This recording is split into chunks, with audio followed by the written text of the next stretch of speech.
Sore. Boleh perkenalan dulu nggak, Pak? Oke. Pak Robi. Silakan perkenalan. Perkenalkan, nama saya Robi. Panggilan syaratnya Robi. Seperti itu. Ya, saya Broto, panggilannya Gin. Iya.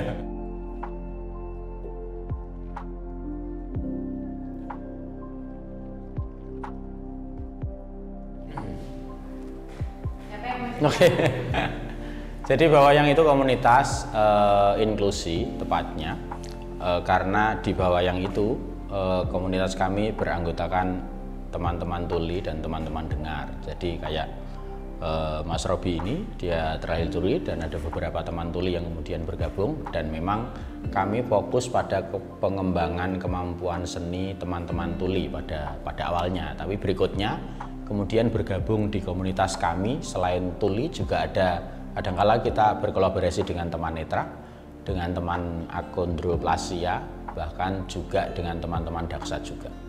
Jadi sekarang jadi walaupun kita fokus pada teman-teman tuli, tapi tidak menutup kemungkinan kita bekerja sama juga dengan teman-teman disabilitas yang lain.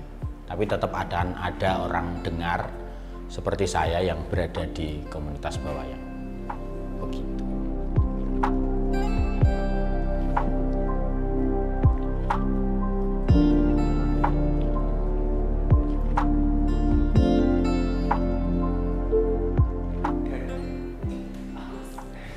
Paus. Hiu dong. Hiu. Sedulure. Oke? Ada Rian. Sida ora iki, Pak. Boleh cerita kalau nama Bawayang sendiri ada arti atau ceritanya nggak? Kenapa namanya Bawayang? Oke. Sebetulnya dulu komunitas kami ini namanya Dev Art Community, DAC. Yuk, kemudian dengan perkembangan waktu akhirnya kita bubarkan DAC karena teman-teman tuli itu kemudian memiliki fokus ke banyak hal. Jadi titiknya di Dev Art Community waktu itu kan menjadi art terapi bagi teman-teman bisu tuli. Nah, ketika mereka sudah pede, kemudian mereka mendirikan organisasi-organisasi sendiri. Nah, kita bubarkan Dev Art Community. Yuk, pada waktu itu kemudian kita bekerja sama, ada satu waktu kita kerjasama dengan Peppermoon. Yuk, kita membuat Bawayang, bayang-wayang. Jadi teman-teman membuat wayang-wayangan, terus shadow puppet tepatnya. Yuk, ketika kita bubarkan Dev Art Community, teman-teman ingin pentas lagi, maka kita menggunakan nama Bawayang sebagai nama kelompok baru kita, bukan Dev Art Community lagi. Nah, itu artinya bayang-wayang. Walaupun dalam pertunjukannya bukan hanya shadow puppet, tetapi juga tetap kemampuan mereka apa. Ada pantomim kadang juga dimasukkan di sana, ada beatbox dimasukkan di sana, ya tergantung mereka kepengen apa. Kalau Mas Robi biasanya kalau di pementasan apakah wayang mainnya atau pantomim atau apa? Kalau aku di Bawayang biasanya kadang main wayang-wayang tadi, terus juga pernah dance, kemudian juga pernah main teater, pantomim. Tapi yang lebih apa ya? Yang lebih aktif itu lebih fokus aku ke pantomim. Sebenarnya bisa ikut di semua sih, tapi lebih fokusnya ke pantomim. Kalau pantomim itu belajar sendiri dengan teman-teman Bawayang atau Bawayang yang mendatangkan pelatih atau gimana?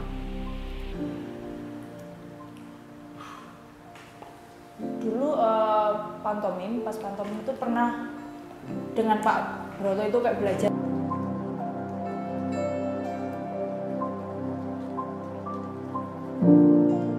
Siapa saja boleh ikut. Jadi sesungguhnya di awal itu yang saya cerita tadi tentang Dev Art Community itu semua tuli bisa ikut. Bahkan orang yang tidak tuli pun bisa ikut. Tapi karena di awalnya banyak teman-teman tuli, maka di babel yang lain kemudian jadi merasa oh ini komunitas tuli gitu. Tapi setelah kita ganti Bawayang, kemudian ada teman-teman yang kemudian datang. Jadi sesungguhnya di Bawayang siapapun boleh masuk. Hanya saja nanti pakai seleksi alam dan dalam tanda kutip siapa yang kemudian bisa bertahan di situ ya dia yang kemudian akan jadi anggota. Karena salah satu hal yang kemudian seleksinya yang terjadi adalah harus belajar bahasa isyarat. Udah mau nggak mau akan melakukan itu. Jika enggak ya tidak akan bisa komunikasi dengan teman-teman seperti Robi. Gitu. Kalau sekarang ini teman-teman Bawayang ada berapa banyak yang aktif? Kalau yang aktif kira-kira 16 orang, kurang dari 16 orang lah Kak, atau 16 ke atas sedikit gitu. Ada tuli 8 orang, terus juga ada volunteer, teman dengar. Jadi ada teman tuli dan teman dengar yang bergabung di Bawayang, yang orang dengar itu sebagai volunteer, misalnya sebagai juru bahasa isyarat, misalnya tadi kayak Kak Nels. Kalau kegiatan Bawayang selain buat pementasan, pantomim atau dance dan lain sebagainya, ada kegiatan lain nggak? Ada sih, ya itu tadi dance, pantomim, terus juga kadang-kadang ikut pameran lukisan atau misalnya nih ada acara terus kita mendaftarkan lukisan-lukisan yang telah kami buat. Kalau kegiatan rutinnya sendiri dari teman-teman Bawayang sejauh ini?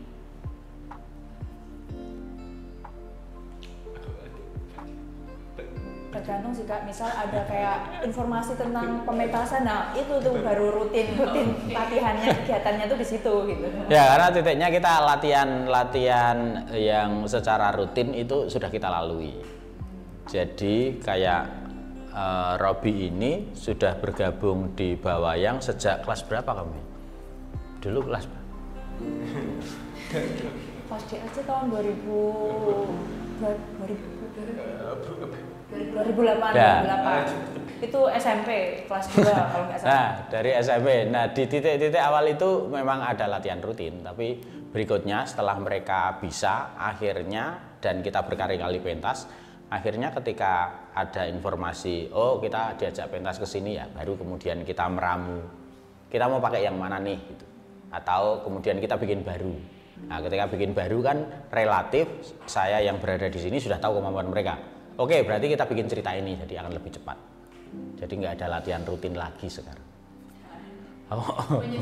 Menyesuaikan. Pementasannya. Oke, berarti kalau Bawayang tadi resmi dibentuknya itu tahun berapa? Nah, yang ingat dia. Tahun 2019, 19. sekitar bulan Februari tanggal 16. Hampir 3 tahun lebih. Ya, yang ingat mereka. Berarti yang awet dari DAC sampai Bawayang itu ada Robi. Ya, ada Robi, Arif, Jaka, Rizky, siapa lagi ya? Itu yang Wahyu. Itu yang senior-senior. Terus kalau untuk respon publik terhadap komunitas Bawayang gimana sejauh ini? Tentunya baik, kalau buruk kami pasti sudah diusir dari kampung ini ya. Karena yang paling dekat dengan kami ya orang-orang di sekitar tempat tinggal kami ini, tempat berkumpulnya kami ini. Dan ketika masyarakat tidak mempermasalahkan dan setelah saya menjelaskan pada masyarakat, bahkan kami di titik awal itu saya ngekos di rumahnya Bu RT gitu. Sehingga ketika saya menjelaskan pada Bu RT bilang pada Pak RT kemudian di perkumpulan warga ngomong bahwa ini ada komunitas ini dan mereka tidak mempermasalahkan, maka semuanya bisa jalan. Dan kemudian kita juga menunjukkan bahwa kita sering pentas di mana-mana, diundang pentas di mana-mana, bahkan masuk TV gitu pada waktu itu. Ya akhirnya kita bisa diterima dan sampai di titik sekarang pun kami masih mengibarkan bendera, memberikan informasi sebanyak-banyak pada masyarakat tentang budaya tuli dan budaya difabel yang lain. Oke, base camp kami ada di Jalan Langnar Janlor nomor 16A dan kebetulan juga Robi ini setelah lulus kuliah dan beberapa tahun bekerja, akhirnya dia memutuskan untuk tidak pulang ke rumah orang tuanya. Tapi kemudian di base camp ini dia membuat Kasuli, Kafe Susu Tuli. Sehingga di saat kafe buka ya di basecamp ini, di saat kami kumpul ya di basecamp ini. Akhirnya ini memang betul-betul menjadi tempat kumpul bersama dan nongkrong bersama. Tentang Mas Uli. Jadi supaya aku tuh tidak kayak nganggur diem aja, akhirnya aku mendirikan Kasuli. Sudah hampir 4 tahun berjalan. Di sini juga bisa untuk teman-teman ngobrol, untuk teman-teman kumpul, atau biasanya juga untuk teman-teman latihan. Misalnya nih kayak teman-teman bawayang latihan di sini, mau kolaborasi dengan siapa bisa di sini. Jadi Kasuli itu ada misalnya menyediakan menu susu, menu kopi, jajanan, mie goreng dan lain-lain. Jadi sambil sedikit menambahkan bahwa ketika Ahmad cerita bahwa dia kepengen membuat warung susu gitu, saya bilang kenapa susu gitu. Karena teman-teman tuli suka nongkrong di warung, di kafe gitu, dan salah satu kesukaannya ya susu. Nah, aku pikir ini jadi menarik karena itu dia bisa membaca peluang. Di satu sisi berbisnis untuk hidupnya sendiri, dan di sisi lain juga tetap bisa berkumpul dan nongkrong bersama teman-teman di warung dia tanpa di warung orang lain. Dan saya pikir ini efek positif dari kita berkumpul bersama. Dan emang terbuka buat teman-teman kalau datang mau belajar. Iya, karena titiknya di pikiran Robi juga kayak begitu. Siapapun akan boleh belajar bahasa isyarat di sini, asal ada Robi di sini atau teman tuli di sini. Siapapun yang datang sambil ngopi dapat bonus belajar bahasa isyarat. Lumayan. Berarti kalau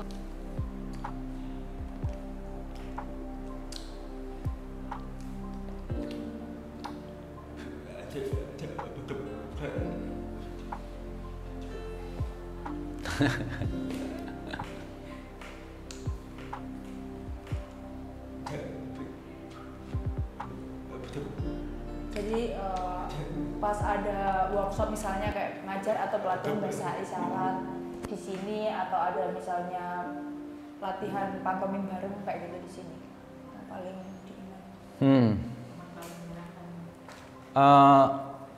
Bagi saya semua momen menyenangkan ketika bersama dengan mereka gitu. Ya, karena kalau kemudian ditanya momen paling indah di mana, semua indah. Ketika angel. Oke, kalau dipaksa akhirnya saya harus menjawab, dan ketika pertama kali saya naik pesawat itu karena Devat Community dan karena Tuli. Jadi pertama kali saya naik pesawat itu ke Bali, naik pesawat sendiri ke Bali itu karena kita waktu itu diundang untuk ngisi seminar di sebuah acara gitu yang dibikin sama kementerian apa gitu.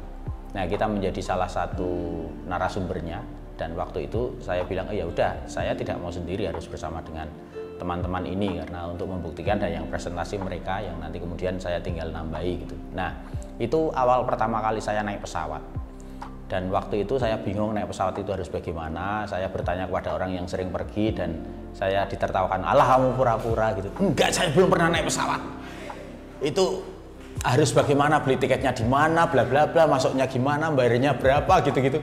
Saya nggak tahu waktu itu, dan itu momen keren. Dan satu hal yang membuat saya berani adalah karena anak-anak sudah berangkat dulu ke Bali. Jadi saya waktu itu ada kegiatan, dan ketika berangkat ya mau nggak mau, berani nggak berani, saya harus berangkat karena begitu mereka di sana nanti yang nemani siapa. Jadi ada rasa tanggung jawab yang saya harus menemani mereka, ya akhirnya begitu. Dan akhirnya beberapa kali kita naik, saya pribadi naik pesawat dari Bali kemudian ke Makassar, ke Jakarta, beberapa kali itu karena momen bersama dengan mereka. Secara pribadi itu, kalau momen indah bersama dengan mereka semuanya indah.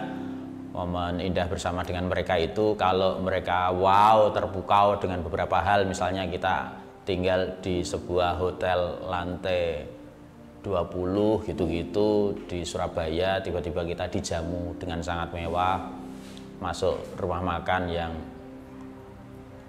iso makan sembarangan ngono-ngono kae, wah dipangan kabeh, wah merdeka gitu-gitu. Ya, saya cukup bahagia ketika mereka bahagia. Gitu. Iya. harapannya, keinginannya, bahwa yang bisa lebih apa?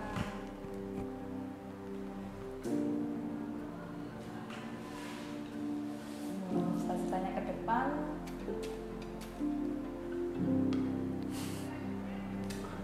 bisa mendirikan kantor sendiri, seperti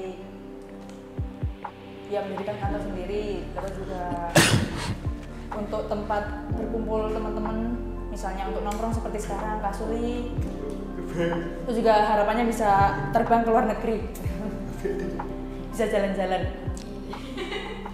Pentas ya, tapi berarti. Ya betul, pentas. Jadi masih membayangkan semoga sih nanti ada teman kuliah yang bisa pentas gitu di luar. Oke, satu mimpi teman-teman dan kemudian mimpi bersama ya seperti yang diungkapkan Robi. Sesungguhnya kalau besarnya kemudian yang belum terwujud sampai sekarang adalah kami pengen bikin kampung tuli. Kampung yang sangat bisa menerima teman-teman tuli, walaupun Yogyakarta itu menjadi salah satu surganya disabilitas ya. Tapi kemudian harapannya itu kalau tadi Robi bilang bahwa kita punya rumah untuk bawayang sendiri gitu, bukan hanya untuk bawayang saja, anggota bawayang saja, tapi teman-teman tuli semuanya akan bisa berkegiatan bersama di situ, dan semua masyarakat yang ada di situ kemudian bisa berbahasa isyarat dan ya hidup bersama di sebuah kawasan.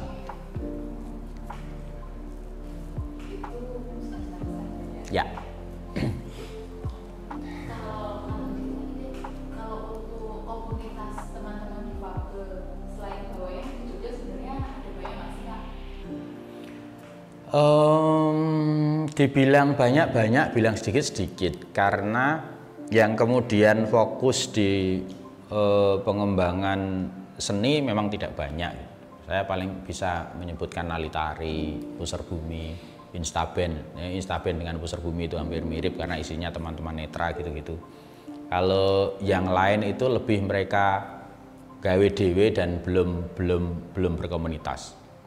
Tapi itu pun sudah sangat lumayan dibanding di luar Jogja atau bahkan di luar Jawa gitu-gitu yang mereka mau kumpul aja susah gitu.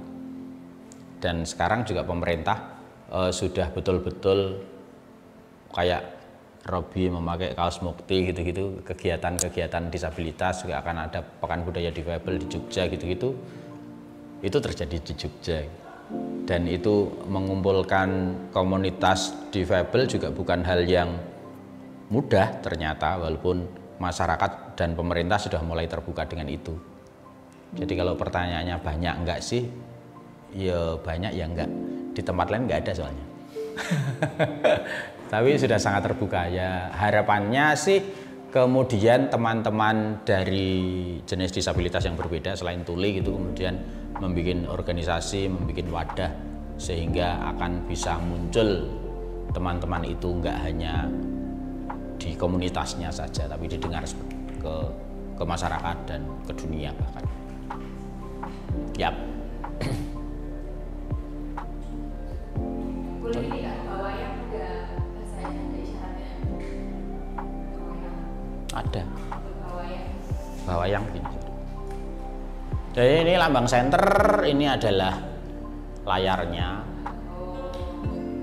Ya, jadi kita main wayang itu sambil di senter kayak gini, gitu-gitu. Jadi makanya bawayang isyaratnya. Terima kasih. Sama-sama. Terima kasih banyak. Ya, terima kasih. Love you.